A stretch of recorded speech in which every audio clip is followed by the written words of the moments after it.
आज की इस वीडियो के अंदर हम मेन्यू स्कोर का लास्ट पार्ट के बारे में बात करेंगे, जो कि है हमारा पैकिंग चार्जेस के बारे में। ठीक है।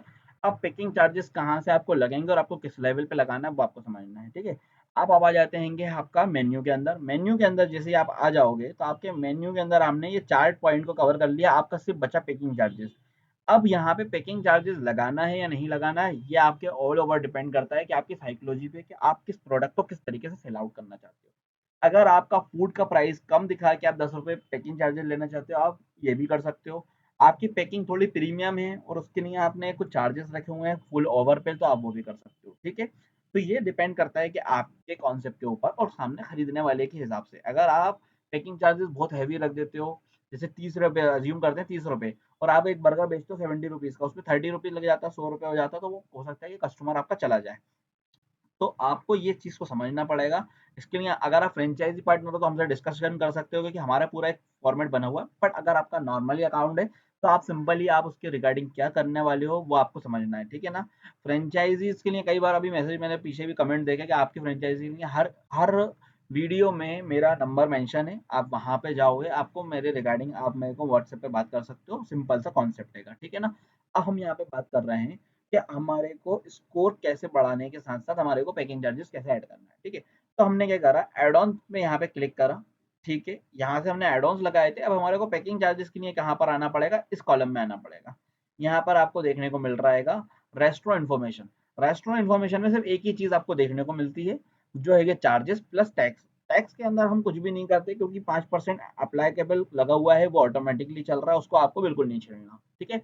अब आपका पैकिंग चार्जेस के रिगार्डिंग एक ही कॉलम आपको मिलता है। यहाँ पे 2 कॉलम्स आपको देखने को मिलते हैं। एक आता है आइटम वाइज़, दूसरा होता है order wise, order level and item level.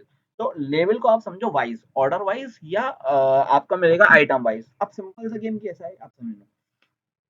आप बोल रहे हो कि मेरे को हर आइटम पे 10 रुपए पैकिंग चार्जेस लेना है, तो आपको ये सिलेक्ट करना है। आप बोल रहे हो कि मेरे को पूरे में आइटम पे, जैसे अगर उसने 2 बर्गर, 3 बर्गर, 6 बर्गर भी लेता है, तो मुझे सिर्फ 10 रुपए लेना है पर ऑर्डर पे। एक ऑर्डर पे 10 रुपए मुझे लेना है। तो अब ये कॉलम को चूज़ करोगे। यहाँ पे आपको गेम समझ में आ गया? अब इसमें भी 2 ऑप्शंस आपको देखने को मिलते हैं। देखिए, यहाँ पे भी आपको 2 ऑप्शन मिल रहा है, परसेंटेज प्लस फिक्स रेट, यहाँ पे परसेंटेज प्लस फिक्स रेट। अब अपन समझ लेते हैं फिक्स वैल्यू क्या होती है और परसेंटेज वैल्यू क्या होती है। ठीक है। अब यहाँ पर पहले हम समझेंगे आइटम वाइज। अगर आपको हर आइटम पे 5 रुपए पैकिंग चार्जेस लेना है, तो कैसा गेम होगा? 10 रुपए पैकिंग चार्जेस लेना है तो आपको गेम कैसा होगा कि अगर किसी ने 8 आइटम करे तो आपको 80 रुपए एड ऑन में मिलेंगे पैकिंग चार्जेस पे। तो यहाँ पर आपने फिक्स पे क्लिक करा और अप्रूव पे क्लिक करा। ठीक है। अप्लाई अप्लाई पे क्लिक करा। तो अप्लाई पे जैसे ही आप क्लिक करोगे तो आपको यहाँ पे डालना अपना वैल्यू, जो कि एज्यूम मान लेते हैं कि 2 रुपए है हमारा एग्जाम्पल। ठीक है ना? अब उसे बताने के लिए आपको बता रहा हूँ। और ये मल्टीप्लाई करना है, मतलब कि मल्टीप्लाई करना है कि अगर वो एक ही वही आइटम को 2 बार खरीदता है, 3 बार खरीदता है, तो ये 6 रुपये होगा, तो मल्टीप्लाई हो जाएगा। अगर आप ये बंद रहेगा तो 3 आइटम खरीदा, कोई एक आइटम को खरीदेगा 3 बार, तो भी सिर्फ 2 रुपये लगेगा। तो अपन यहाँ पे मल्टीप्लीकेशन को ओपन कर सकते हैं। तो ये है 2 कैटेगरीज कि आप किस चीज का पैसा ले रहे हो, नॉन बायोडिग्रेडेबल का ले रहे हो या प्लास्टिक फ्री का ले रहे हो। सिंपल सा। अगर आप कुछ भी आप चूज कर सकते हो। अगर आप प्लास्टिक फ्री पैकिंग रखते हो तो प्लास्टिक पैकिंग फ्री भी रख सकते हो। नॉन बायोडिग्रेडेबल मतलब क्या होता है? पॉलीथीन तो है मगर जो कि बायोडिग्रेडेबल है, मतलब गल जाती है, डिस्ट्रॉय हो जाती है। आपने सिंपल सा वो लिया, आपने ये सेव करा एंड देन सेव पे आपने क्लिक करा। ठीक है ना? तो यहाँ पर आपको वो बोल रहा है मैक्सिमम वैल्यू कितनी होगी, मतलब एक लिमिट बनाना हो आपको, तो आपने बना दिया 25 रुपए। ठीक है। एंड देन सेव कर दिया, तो ऑटोमेटिकली ये सारे आपके मेन्यू के ऊपर लग चुका होगा। ठीक है। अपन ये सिंपल सा आपको दिख रहा है, यहाँ पर आपको एड ऑन में आ गया। ठीक है। अब आप जब आप ये ओपन करोगे आपको दिख जाएगा कि ये आपका एक चार्जेस लगा हुआ है, नॉन बायोडिग्रेडेबल पे लगा हुआ है, और यहाँ पे डिशेस में सब में लगा हुआ है। अगर आपने किसी को सिलेक्ट नहीं करा तो सारे डिशेस में लगा है। मगर अगर आप चाहते हो कि किसी डिशेस में लगा हुआ हो, किसी में नहीं लगा हो, तो आप वो भी ऐसे सेट कर सकते हो। ठीक है। अभी मैं इसको कर देता हूँ डिलीट, क्योंकि मैं आपको सिखाने के पर्पज से कर रहा हूँ, मेरे रेस्टोरेंट के लिए। और मैं आपको बोलूंगा आपके लिए भी क्या चीज़ ज़्यादा अच्छी है, तो आपके लिए है ऑर्डर वाइज। ठीक है ना? ऑर्डर वाइज हम क्या करते हैं, 20 रुपीज़ चार्ज करते हैं। ठीक है। उसमें फ़ायदा क्या होता है कि छोटा ऑर्डर हो या बड़ा ऑर्डर हो, तो आपको 20 रुपीज़ मिलना ही है, जो आपके पैकिंग चार्जेस के हैं। मतलब आप फिर वही पैसा ले रहे हो जो आपका हक है, जो आपने खर्च करा हुआ है। आपने 15 रुपए की पैकिंग लगाई, तो आपने 20 रुपीज़ उससे ले लिए। उसमें भी हम परसेंटेज पे नहीं जाते, फिक्स में। जैसा फिक्स में हमने सिंपल सा अप्लाई करा, 20 रुपीज़ हमने यहाँ पे लिए एंड देन हमने बायोडिग्रेडेबल के नाम पे लिए, तो वो हमारा 20 रुपये उसमें सिलेक्ट हो गया। ठीक है। डिशेज नॉट अप्लाई लिखा हुआ है, सारी डिशेज पे अप्लाई हो गया, क्योंकि ये ऑर्डर के ऊपर बन रहा है। ठीक है।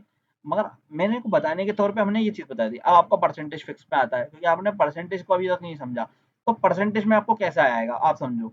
यहाँ पर आपको यहाँ पे भी चार्जेस जो आ गए वो परसेंटेज पे आ गए, ठीक है। कैटेगरी में आपका आ गया और आपने यहाँ पे 20 रुपीज ले लिया, ठीक है। तो यहाँ पर आपका क्या हुआ है, packing charges should be percentage 10% आपका कम हुआ।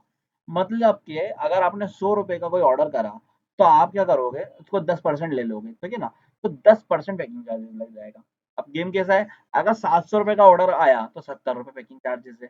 तो ये कई बार जस्टिफाई नहीं कर पाता, क्योंकि क्या होता है कि कॉलम्स वैल्यू के ऊपर डिपेंड नहीं करती। पैकिंग पैकिंग जो वो अपना खुद का एक रेट फिक्स रखी हुई है। पैकिंग का चार्जेस है 15 रुपए, तो वो 15 रुपए है, चाहे वो 2 रुपए की आइटम आपसे खरीद रहा है, या 200 रुपए का, या 2000 रुपए का। तो इसलिए मैं इसको कंसिडर नहीं करूंगा। मगर आप लगाना चाहते हो तो ये 10% पे करेगा। अगर 100 रुपए की कोई डिश होगी तो उसका 10% मतलब 10 रुपए वो ऑटोमेटिकली कैलकुलेट करके 10% पैकिंग चार्जेस का ले लेगा, ठीक है। ये इसका सिंपल ही कॉन्सेप्ट है। आप इसको सेव करोगे, ये ऑटोमेटिकली, ये देखो आपने सेव करा और ये भी लग गया, और यहाँ पे भी कोई भी डिशेस का नाम नहीं मांग रहा, ऑटोमेटिकली ये सब पे लग चुका है। तो ये चीज से आपका पैकिंग चार्जेस भी लग जाएगा, स्कोर भी बढ़ जाएगा, और आपकी सेलिंग के अंदर भी आपको बेनिफिट मिलेगा। सिंपल सा कॉन्सेप्ट है। तो मैं चाहता हूँ कि अगर आप फ्रेंचाइजी पार्टनर हो तो देखो कि ये आपके सब में लगा हुआ है, और वो आप डिस्कशन कर सकते हो कि कितना परसेंट कौन से रेस्टोरेंट में या किस पे लगाना पड़ेगा। मिलते हैं नेक्स्ट वीडियो में। Thank you so much.